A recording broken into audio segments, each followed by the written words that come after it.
Bonjour et bienvenue sur notre chaîne intitulée Un jour, un verset, un message. Notre passage de ce jour est tiré du livre de 1 Jean, chapitre 4, versets 7 à 8. La Bible nous dit: Bien-aimés, aimons-nous les uns les autres, car l'amour est de Dieu, et quiconque aime est né de Dieu et connaît Dieu. Celui qui n'aime pas n'a pas connu Dieu, car Dieu est amour. Dans ce passage, le Seigneur, par son serviteur Jean, nous dit de nous aimer les uns les autres. Il nous précise que nous devons nous aimer, car l'amour est de Dieu. Et que celui qui aime est né de Dieu, et qu'il connaît Dieu. Au contraire, celui qui ne pratique pas l'amour divin, l'amour agapé, ne connaît pas Dieu. Nous sommes aujourd'hui des enfants de Dieu qui sont nés de nouveau. Cela veut dire que nous sommes désormais des citoyens du royaume de Dieu. Et nous fonctionnons donc comme Dieu qui est notre Père par adoption à travers notre Seigneur Jésus-Christ. Dans notre ancienne condition, nous étions sous la domination du diable. Dans le royaume du diable, les choses sont basées sur la haine, tandis que dans le royaume de Dieu, tout est basé sur l'amour. En effet, Dieu est amour et c'est sa nature première. Aussi, si nous disons que nous sommes de son royaume, nous ne pouvons pas dire que nous ne connaissons pas l'amour, ni que nous allons continuer à marcher selon les règles du royaume de celui qui est devenu notre ennemi aujourd'hui. Non, désormais, nous marchons selon l'amour et c'est ce qui prouve que nous sommes de Dieu et que nous connaissons Dieu qui est en réalité cet amour. Tout ce que nous faisons en tant que citoyens du royaume de Dieu doit être basé sur l'amour.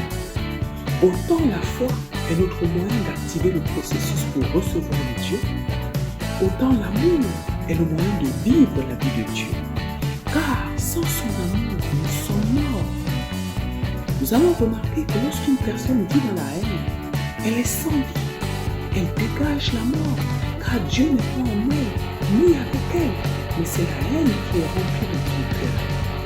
Nous devons donc aimer, nous aimer, car c'est ainsi que nous allons démontrer que Dieu est réellement pour nous et avec nous. Cela veut dire que lorsque nous ne manifestons pas l'amour inconditionnel, l'amour sacrificiel, nous devons nous poser des questions et nous demander si nous sommes véritablement en Christ. Le fait de partager un amour divin, un amour sincère, dégage un parfum de bonne odeur et ce parfum attire les hommes qui ont soif de la vie. Dieu attire les personnes qui ont soif de la vie lorsqu'il se manifeste. N'oublions pas que nous sommes des représentants de Dieu sur la terre et que nous devons peupler le royaume de notre Père. L'amour est le moyen pour atteindre nos objectifs. Car dans le royaume adverse, lorsque les hommes commettent des fautes, ils sont jugés, ils sont condamnés, ils sont rejetés. Mais dans notre royaume, nous couvrons les fautes de nos frères. Et c'est cette manière de procéder qui impressionne ceux qui ne connaissent pas encore Dieu et qui les attire à Dieu. De même, pour vivre en harmonie entre frères, nous devons pratiquer l'amour selon la volonté de notre Dieu. Nous devons manifester Dieu à travers l'amour que nous manifestons envers nos frères. Plusieurs personnes ne veulent pas devenir chrétiennes à cause du manque d'amour qu'elles constatent au milieu des chrétiens, à cause des haines, des critiques, des jalousies, de tous les mauvais sentiments que Dieu nous demande de tuer par son amour. Car tout est contenu dans l'amour. En pratiquant l'amour entre frères, nous accomplissons toute la loi et nous fermons la porte à tout ce qui est de l'ennemi. Alors, pratiquons l'amour afin de prouver que nous connaissons véritablement Dieu. Car celui qui n'aime pas son frère ne peut pas se réclamer d'être un enfant de Dieu. Seul le fait de nous aimer nous rend légitimes devant notre Père, car ainsi nous lui obéissons et nous manifestons sa nature qui est aussi devenue la nôtre. Cet amour nous rend capables d'accomplir l'impossible.